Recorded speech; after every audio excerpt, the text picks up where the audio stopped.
علیکم. زموږ په اعزاز کې د ایران دارالحکومت په تهران کې یو ډېر ښه کانفرنس جوړ شوی دی، ډوډۍ بندوبست شوی دی. راځئ در ښکاره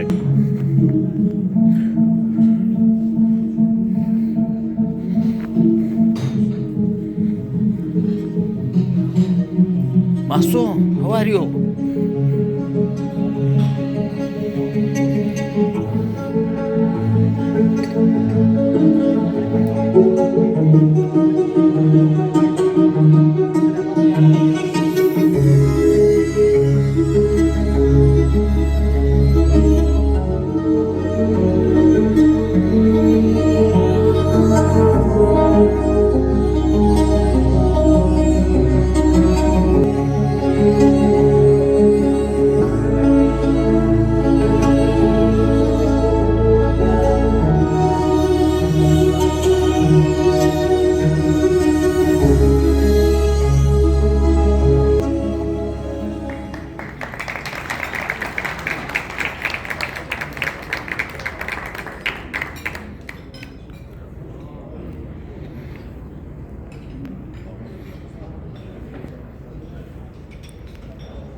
آوردگاه حماسه و حضور و تصاویری که این روزها از قاب تلویزیون و نیز در شبکه‌های اجتماعی می‌بینید یک وداع ساده نیست، بلکه تجدید بیعت با مکتب مقاومت و رزمایش اقتدار امتی است که به بدرقه رهبر تمدنساز خویش آمدند. این دریای بیکران انسان‌ها تجلی همان باوری است که آن حکیم شهید همواره بر آن پافشاری می‌کرد. او دار و بی‌بدیل در تاریخ ایران و جهان خلق کردند. آری میلیون‌ها دلداده و امام بزرگوار از سراسر کشور و مهمانانی از بالغ بر 100 کشور جهان در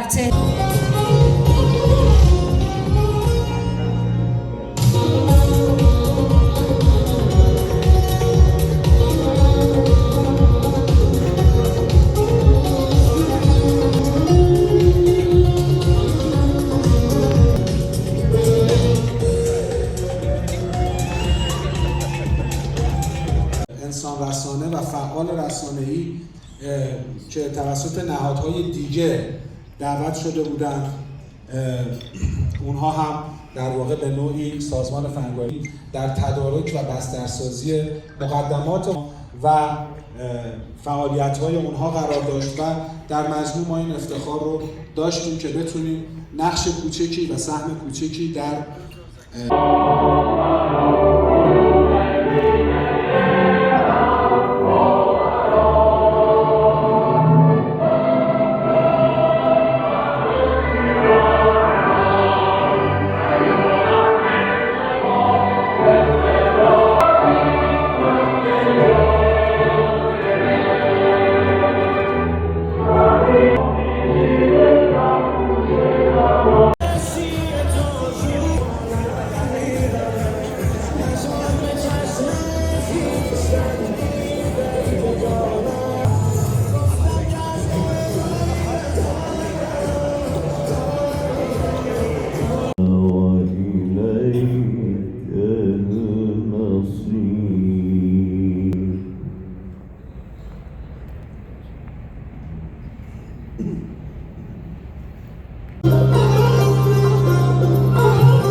موږ د پاره یو پروګرام برابر کړی دی سرکاري ساحه باندې.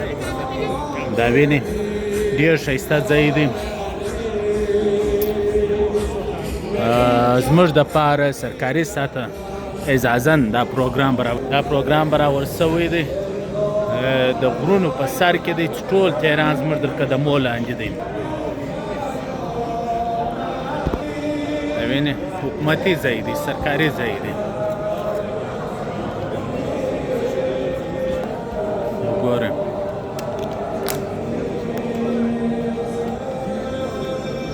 ټول میډیا پرسن دي.